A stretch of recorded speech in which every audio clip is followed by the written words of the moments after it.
ओम शांति। 1 जून 2026 प्रातः मुरली। ओम शांति। बाप दादा मधुबन। बाबा कहते हैं, मीठे बच्चे, बाप की श्रीमत है, इस पुरानी दुनिया से अपना मुख मोड़ लो। जीवन मुक्ति के लिए तुम दैवी मैनर्स धारण करो। प्रश्न, कौन से मैनर्स बाप के सिवाय कोई भी सिखला नहीं सकता है? उत्तर, पवित्र बनना और बनाना, यह है सबसे बड़ा दैवी मैनर्स। तुम घर गृहस्थ में रहते पवित्र रहो, यह शिक्षा एक बाप ही देते हैं, दूसरा कोई दे नहीं सकता। तुम बच्चों का बेहद का संन्यास है। तुम इस पुरानी दुनिया को ही बुद्धि से भूलते हो। तुम जानते हो पवित्रता की धारणा से बाकी सब मैनर्स स्वतः आ जाते हैं। गीत, आज अंधेरे में है हम इंसान। ओम शांति। बच्चों ने गीत की एक लाइन सुनी। एक तरफ है सारी दुनिया, भक्ति मार्ग वाले, और दूसरी तरफ हो तुम बच्चे, ज्ञान मार्ग वाले। वह भक्ति की सीढ़ी चढ़ते रहते हैं और तुम बच्चे फिर ज्ञान की सीढ़ी चढ़ते हो। भक्ति की सीढ़ी उतरते हो। बच्चे जानते हैं आधा कल्प से भक्ति की सीढ़ी चढ़नी होती है। भक्ति भी पहले अव्यभिचारी होती है, पीछे व्यभिचारी बनती है। बिल्कुल ही अंधश्रद्धा आ जाती है, कुछ भी नहीं समझते। गाते भी हैं हम अंधियारे में हैं, सतगुरु बिगर घोर अंधियारा। गुरु तो यहाँ बहुत है, अब सच्चा गुरु कौन है? साधु संत महात्मा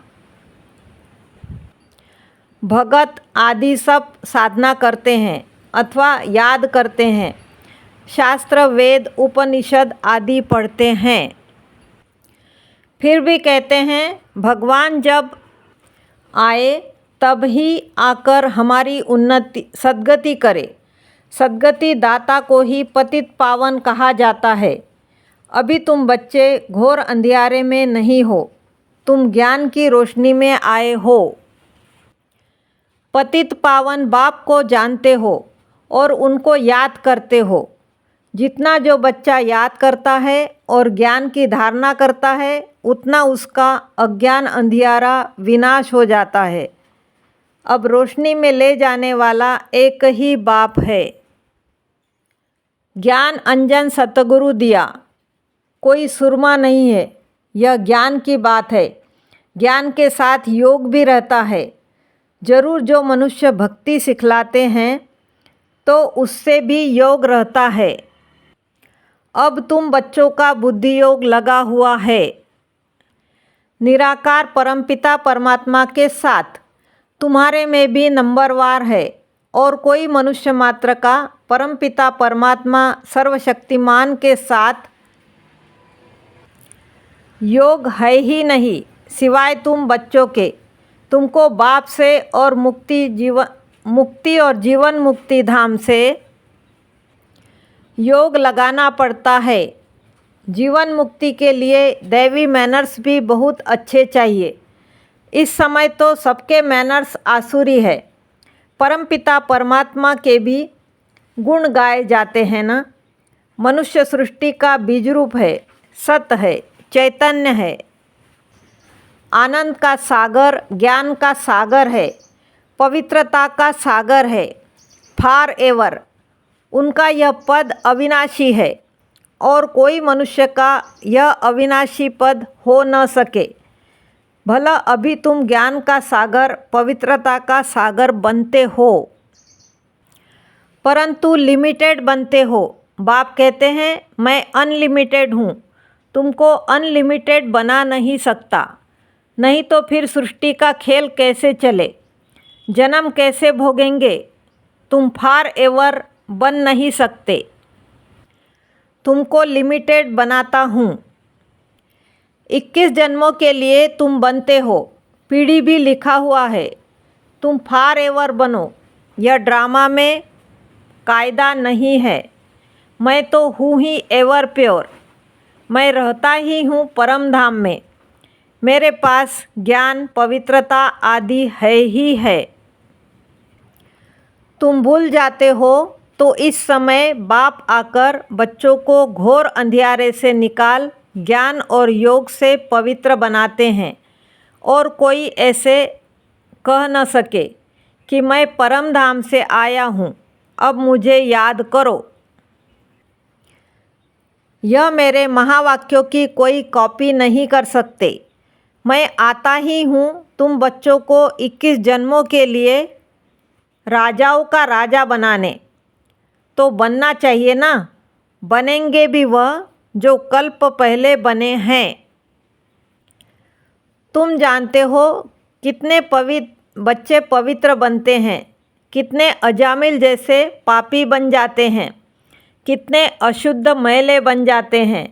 बाप को आकर मैले कपड़े साफ करना पड़ता है, आत्मा ही मैली बनती है। आत्मा को समझाते हैं तुमको माया ने कितना मैला बनाया है। सिर्फ एक इस जन्म की बात नहीं, यह तो जन्म जन्मांतर की बात है। जो आत्मा को साफ करने के लिए लक्ष्य सौंप देता हूँ। मुझे याद करो तो तुम्हारी आत्मा जो बुझी हुई है वह इस योग से जग जाएगी। जितना जितना मुझ बाप को याद करेंगे, स्मृति दिलाते हैं तुमको हमने स्वर्ग में भेजा था, फिर माया ने मैला बना दिया है। अब फिर से तुमको स्वर्ग का मालिक बनाने आया हूँ। मैं इस ब्रह्मा तन से शिक्षा दे रहा हूँ। आत्मा से बात करते हैं, हे बच्चे, लौकिक बाप की विस्मृति करो। देह सहित देह के सब संबंधी भूलकर मुझ अपने बाप को याद करो तो तुम्हारी आत्मा साफ होती जाएगी। फिर तुमको शरीर भी भविष्य में नया मिलेगा। फिर तत्व आदि सब नए सतो प्रधान हो जाते हैं। बाप कहते हैं अब इस पुरानी दुनिया को भूलते जाओ। मुझे याद करो तो तुम मेरे पास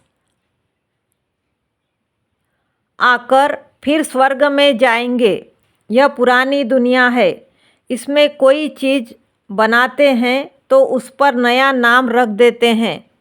जैसे नई दिल्ली, पुरानी दिल्ली कहते हैं, परंतु दुनिया तो पुरानी है ना। अब तुम बच्चों का इस पुरानी दुनिया से बुद्धि योग बिल्कुल हट जाना चाहिए। हम आत्माओं का स्वीट होम व निर्वाण धाम है, वहाँ जाना है। अपने को आत्मा निश्चय करना पड़े। बाप कहते हैं मुझे याद करो तो अंतमति सो गति हो जाएगी।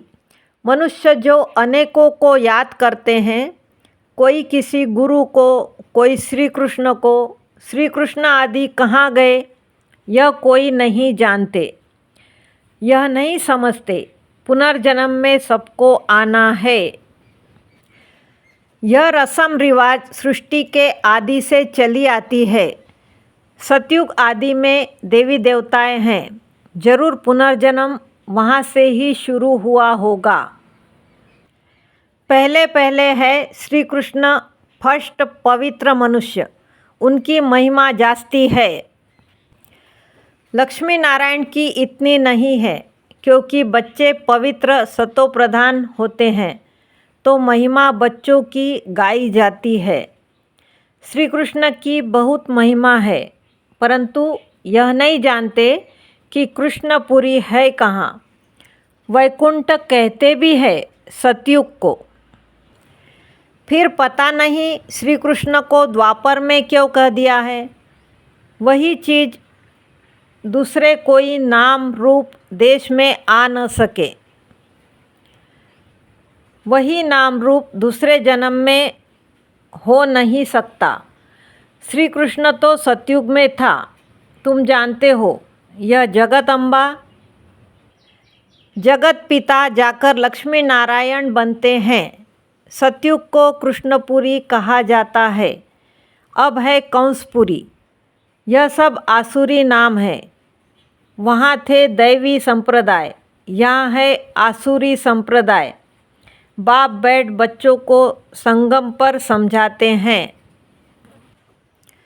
वह बाप है रचयिता। उनको कहा जाता है मनुष्य सृष्टि का बीज रूप, तो जरूर नई मनुष्य सृष्टि रचेंगे। तुम गाते भी हो, बाबा आप पतित पावन हो, इस पतित सृष्टि को आकर पावन बनाओ। पावन सृष्टि रच पतित सृष्टि का विनाश कराओ। बरोबर ब्रह्मा द्वारा पावन सृष्टि रच शंकर द्वारा पतित सृष्टि का विनाश कराते हैं। यह बातें और कोई नहीं जानते हैं। अभी तुम बच्चे बाप के साथ योग लगाते हो। तुम देखते हो बाबा मैले कपड़े को सटका लगाते हैं। कोई तो फट जाते हैं, कोई टूट पड़ते हैं, कोई तो बहुत मैले अजामिल जैसे पापी है जो बिल्कुल धारणा नहीं होती है। बाप कितनी अच्छी बातें समझाते हैं। मीठे लाडले बच्चे, मुझ मोस्ट बिलवेड बाप को याद करो, मोस्ट बिलवेड सुखधाम को याद करो। यह भी तुम अब जानते हो, दुनिया में कोई को पता नहीं। यह तो अब है अति दुखधाम। मनुष्य त्राही त्राही करते रहते हैं, एक दो को मारते रहते हैं, फिर कहते हैं भगवान रक्षा करो। यह जरूर मुख से निकलेगा। बाप तो लिबरेटर है। तुम जानते हो बाप आए हैं हम बच्चों को इन पर्टिकुलर और सबको इन जनरल सुखधाम में ले चलने के लिए। तुम बच्चों में भी नंबरवार है जिनको यह नशा है।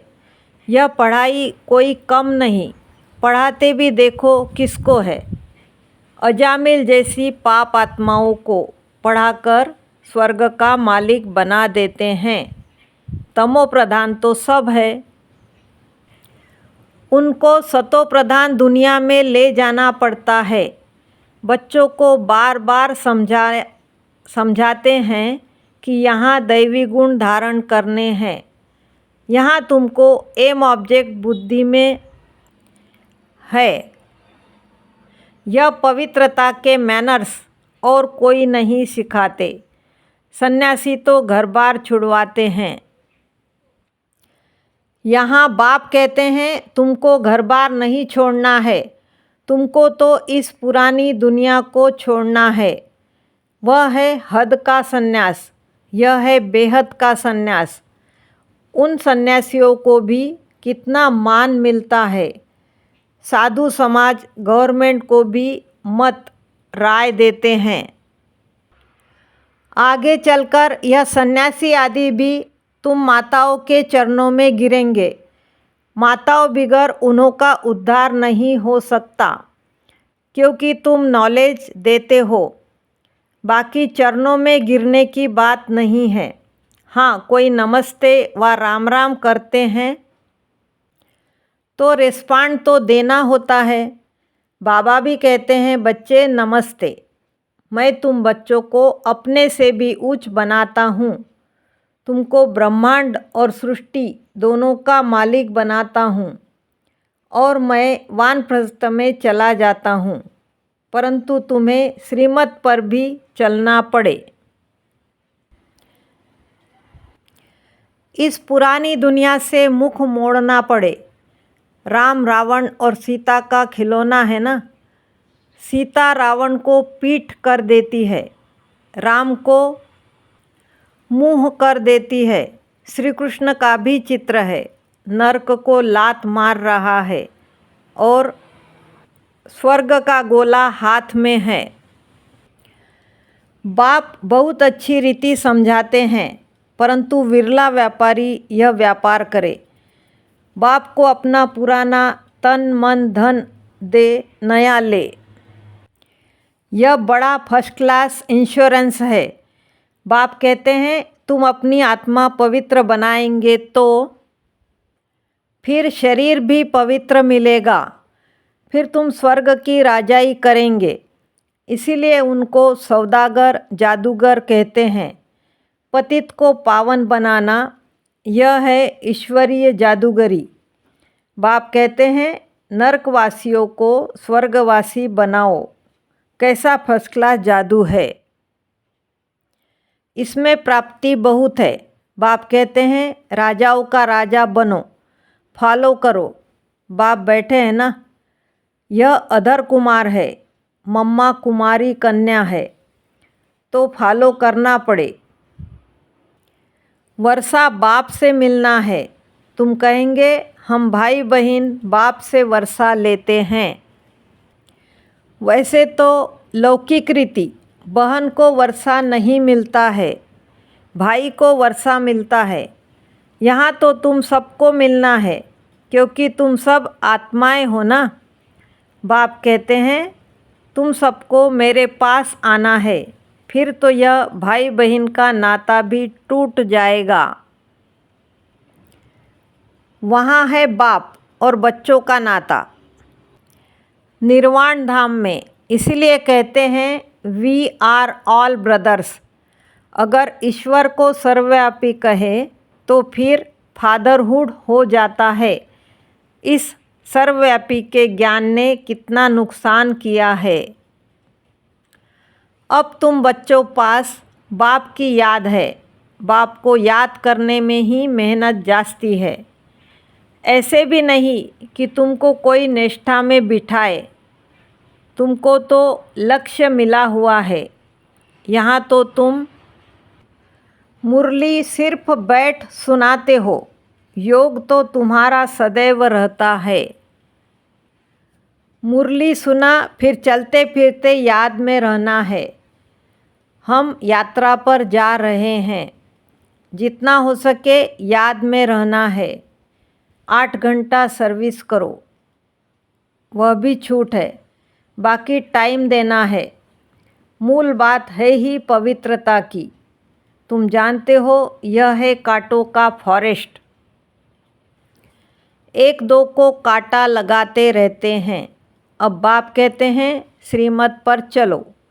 शिव बाबा भी बात करते हैं, ब्रह्मा भी बात करते हैं, परंतु तुम जानते हो शिव बाबा हमको पढ़ाते हैं। तुम स्टूडेंट्स हो, तुम कहते हो वह हमारा बाप भी है, टीचर और सतगुरु भी है। गारंटी करते हैं तुमको वापस ले जाऊंगा। ऐसे कोई गारंटी कर न सके। यह बाप ही कहते हैं। गॉड फादर ही सुख देने वाला है। गॉड फादर ही सुख देने वाला धर्म स्थापन करते हैं। उस बाप को कोई जानते नहीं हैं। अगर बाप को जाने तो बाप की प्रॉपर्टी को भी जान जाए। अच्छा, मीठे मीठे सिकिलदे बच्चों प्रति माता पिता बाप दादा का याद प्यार और गुड मॉर्निंग। रूहानी बाप की रूहानी बच्चों को नमस्ते। हम रूहानी बच्चों की रूहानी माता पिता बाप दादा को याद प्यार गुड मॉर्निंग और नमस्ते। शुक्रिया बाबा, शुक्रिया। धारणा के लिए मुख्य सार। एम ऑब्जेक्ट को सदा सामने रख दैवी गुण धारण करने हैं। सतो प्रधान दुनिया में चलने के लिए पवित्रता के मैनर्स अपनाने हैं। बुद्धि से बेहद का संन्यास करना है। मोस्ट बिलवेड बाप को और अपने सुखधाम को याद करना है। इस दुखधाम से बुद्धि का योग निकाल देना है। वरदान। सर्व के गुण देखने व संतुष्ट करने की उत्कंठा द्वारा सदा एकरस उत्साह में रहने वाले गुणमूर्त भव। सदा एकरस उमंग उत्साह में रहने के लिए जो भी संबंध में आते हैं उन्हें संतुष्ट करने की उत्कंठा हो। जिसको भी देखो उससे हर समय गुण उठाते रहो। सर्व के गुणों का बल मिलने से उत्साह सदाकाल के लिए रहेगा। उत्साह कम तब होता है जब औरों के भिन्न भिन्न स्वरूप, भिन्न भिन्न बातें देखते सुनते हो, लेकिन गुण देखने की उत्कंठा हो तो एक रस उत्साह रहेगा और सर्व के गुण देखने से स्वयं भी गुणमूर्त बन जाएंगे। स्लोगन: बेहद के वैराग्य वृत्ति का फाउंडेशन मजबूत हो तो सेकंड में अशरीरी बनना सहज है।